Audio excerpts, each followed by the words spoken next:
Sveiks, mans mīļais skatītāji! Par proktoloģiskām saslimšanām mēs joprojām runājam reti. Kaut ar tām savā dzīves laikā saskaras teju katrs otrais cilvēks, un visbiežāk tie ir hemoroīdi.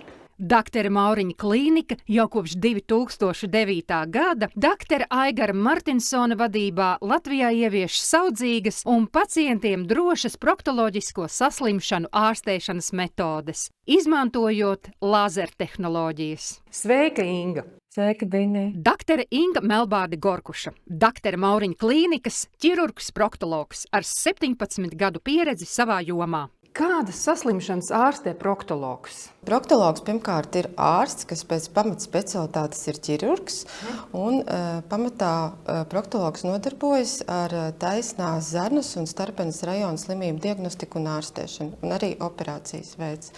Biežākā proktoloģiskā slimība, protams, ir hemoroidālā slimība, bet ir nākas atzīt, ka pacienti, kas nāk pie proktologa ar aizdomām, ka viņam ir hemoroidālā slimība, ka viņiem ļoti bieži tiek konstatēts arī citas saslimšanas.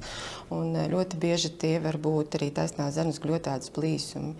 Proktoloģiskām slimībām ir diezgan līdzīgas izpausmes, un ja mēs balstamies tikai uz simptomātiku un neveicam dziļāku apskati, tad diagnoze var būt diezgan kļūdaina.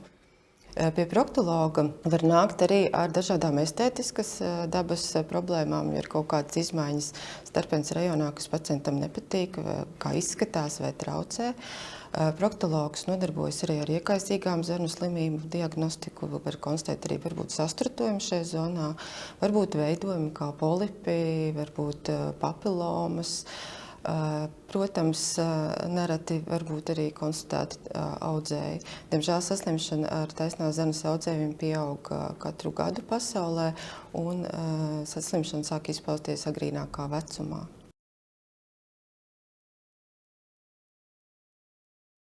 Hemoroidālā slimība ir diezgan izplatīta slimība, un tās pamatā ir asinsvadu paplašināšanās taisnā zarnā, kas, diemžēl, ir neatgriezeniska. Līdz ar to slimība paliek kroniskā formā, un tā ir raksturīga progresēt dzīves laikā. Sastopam vienādi bieži gan sievietēm, gan vīriešiem. Protams, slimībā ir savi provocējoši faktori. Cilvēki, kur vairāk sēž, kuriem ir bēdara izējas traucējumi, kam būs aizcietējumi vai caurēs, tas būs provocējošs faktors. Ļoti bieži hemoroidālā slimība rodas grūtniecības laikā, bet mēs konstatējam šo saslimšanu arī gados jauniem cilvēkiem un arī cilvēkiem, kuriem nemaz nav kādi riska faktori. Cik vidēji gadā pie jums griežas pacienti ar šīm problēmām? Mūsu klinikā tiek konsultēti aptuveni 5000 pacienti, kas ir pirmreizēji pacienti ar proktoloģiskām dažādām sūdzībām.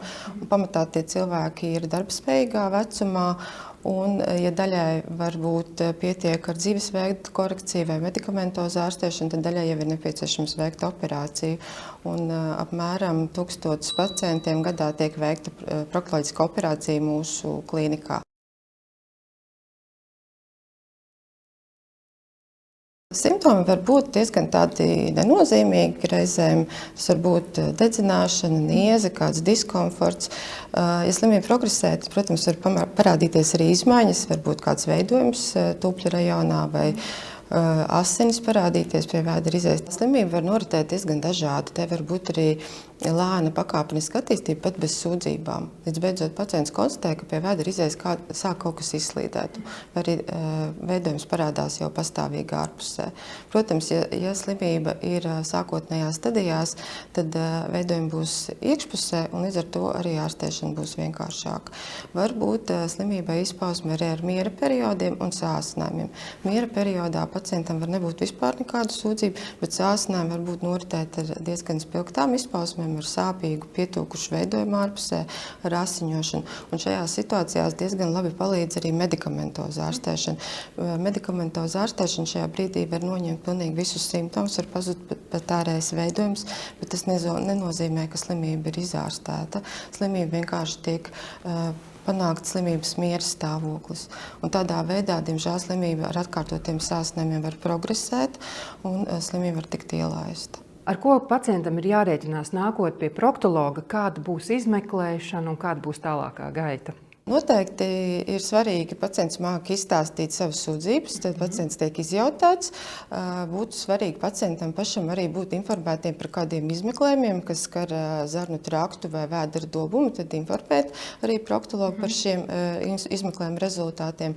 Un tad sākam mēs visu ar sarunu un tālāk turpinam ar apskati.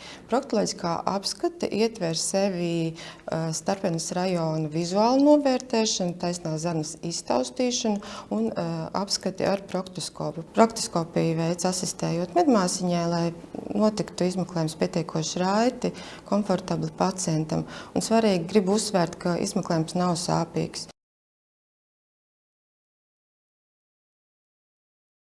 Metodas kopumā var iedalīt divās grupās. Viena grupa tās ir ambulatoras metodas, kas tiek veiktas varbūt pat bez atsāpināšanas, lāzera procedūras vai arī lokāla anestēzijā kāda veidojuma noņemšana šai zonā.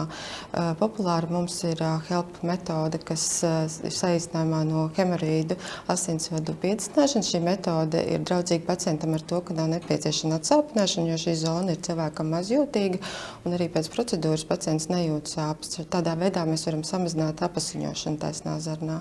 Un tad ir otra grupa operācija, kas tiek veiktas narkozē dienas stacionārā.